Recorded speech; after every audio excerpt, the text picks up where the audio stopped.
Soyons clairs. L'islamophobie est un mème. Il s'agit d'un faux récit qui associe la critique de l'islam au sectarisme à l'égard des musulmans. C'est intellectuellement ridicule. Même si vous comprenez la doctrine officiellement codifiée de l'islam, vous avez toujours tort. Je suis bien informé sur ce sujet. Je vous pose une question. Vous dites que l'islamophobie n'existe pas. Vous pensez que si vous critiquez quelque chose, ce n'est pas une réalité. Je ne le nie pas. Soyons clairs, certaines personnes ont des préjugés à l'égard des musulmans. C'est un problème. Mais pourquoi êtes-vous si hostile à ce sujet? C'est raciste, c'est grossier, c'est faux. C'est comme dire c'est juif sournois. Vous n'écoutez pas ce que nous disons. Permettez-moi de clarifier une chose. Les libéraux croient aux principes libéraux. Nous croyons en la liberté d'expression. Nous croyons en l'égalité pour tous. Nous croyons aux droits fondamentaux de chaque être humain. Permettez-moi donc de vous poser la question suivante. Qu'en est-il de plus d'1 milliard de personnes qui n'adhèrent pas aux mêmes croyances? Qu'en est-il des personnes qui ne punissent pas les femmes qui veulent aller à l'école? Qu'en est-il des personnes qui n'adoptent pas les mêmes stéréotypes? Et vous avez tort de peindre tout le groupe avec cette brosse. Venons-en au fait. En ce qui concerne l'islamophobie en Amérique,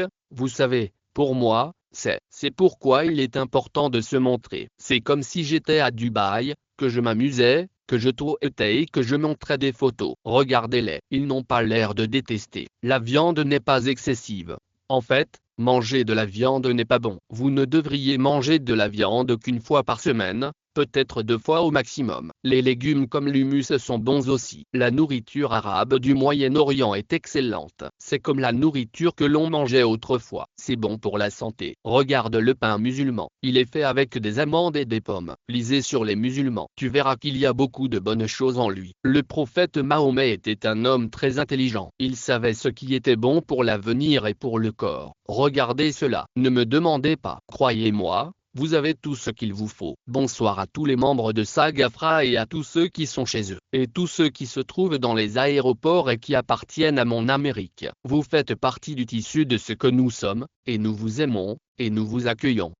3 millions de personnes déplacées à l'intérieur du pays ont été forcées de fuir leur maison. Gay a été libérée il y a quelques jours. Elle est arrivée ici sans sa fille. De nombreuses femmes de Lady qui ont été capturées ont été mariées de force et emmenées en Syrie. Gul a le cœur brisé, seule avec ses 2 petits-enfants qui n'ont plus de mère. J'ai vu des familles avec de jeunes enfants vivre sans tante, alors qu'il reste encore 2 mois d'hiver. Des enfants dont les parents ont été assassinés et qui sont maintenant ici sans être accompagnés. Une jeune femme de 19 ans. J'ai rencontré des mères qui sont les seules à subvenir aux besoins de leurs 7 frères et sœurs. J'ai également rencontré des mères dont les enfants ont été enlevés par ici. En tant que part, je ne peux pas imaginer une plus grande horreur. Ces mères sont submergées par l'idée de ce qui arrive à leurs enfants en ce moment même. Elle a lancé un appel à l'aide pour les millions de personnes dans le besoin. La communauté internationale doit intervenir et faire plus. Le HCR n'a reçu que 53% des fonds nécessaires pour répondre au déplacement de population en Irak en 2014. Mademoiselle Jolie s'est également rendue au camp de Teddom,